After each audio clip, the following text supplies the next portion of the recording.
All right, I want to come back to the sample games that I quickly ran through in uh, the earlier lecture.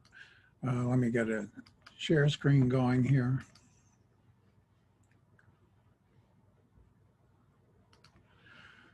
So this is the GI blend, and it's an identical set of scenes. Oops, let me maximize here. It's an identical set of scenes, exactly the same setup.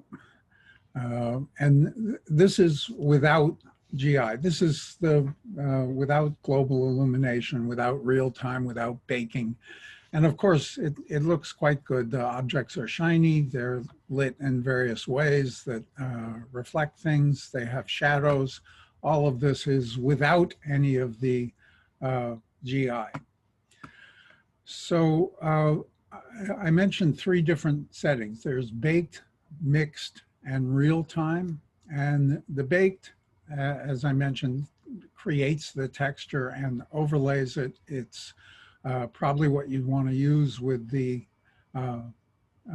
weakest hardware. And there are three different bakers that we have access to. There's the Enlighten, the one that's been deprecated and will disappear in 2021. There's the progressive CPU that is certified, and there's the experimental progressive GPU. These all look more or less identical. They're producing exactly the same results.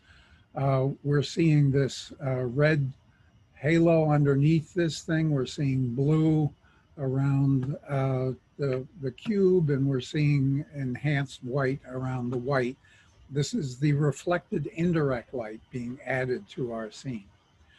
You'll notice the difference between this one and this one is that that specular highlight that was on the red object, the sphere, the bright shiny spot, disappeared. Simple baked lighting cannot do specular highlights. If you want that specular highlight, which of course we probably would, it makes the thing look more realistic, we need to use the mixed setting. So our lights and materials have to all be specified as mixed. And so now mixed and lightened, we've got the red highlights here underneath, the blue around it, and now we have a proper shiny spot. And we can bake this with Enlighten or with the progressive CPU or the progressive GPU. Any of these work. Real time, again, it looks more or less identical. If you look very closely at this, you might see that the indirect lighting is a little fuzzier because real time uses bigger squares, fewer pixels per unit than mixed and baked lighting. I will remind you that I have the indirect lighting turned up on all of these to see what this looks like with indirect lighting of 1. This is what it looks like. There is a little bleed here. There's a little bleed, but it's a fairly subtle effect. But subtle effects are often what make things look realistic. Similarly, here's the mixed natural. And again, it's got red stuff underneath and blue stuff around the blue thing. Here's an example of a moving light. This is a light that is moving. Its range is kind of indicated by the transparent sphere around it. That's the range of the light. And this has settings for changing the indirect and changing the range of the light. And we can also press T and toggle the light so that it's no longer moving.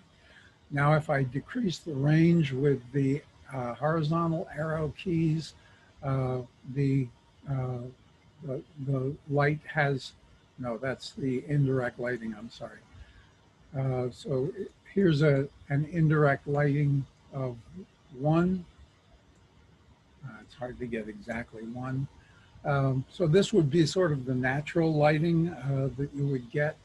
There is a little bit of bleed from the different colored objects. Uh, and, uh, and finally, if I, let me set that back up again. And I can, with the up down arrow keys, I can adjust the range of the light. So here with the light in the center, where it's not reaching any walls, the indirect light has gone to 0 because it's not bouncing off anything. But as this thing gets near the ceiling, now the light is hitting the ceiling, it's bouncing off and illuminating the white walls all around. So these are kind of subtle effects that you can get with the global illumination tool. I will stop sharing there, and I will stop this recording, and I'll come back and demonstrate the next program in a minute. I'm stopping recording. Bye.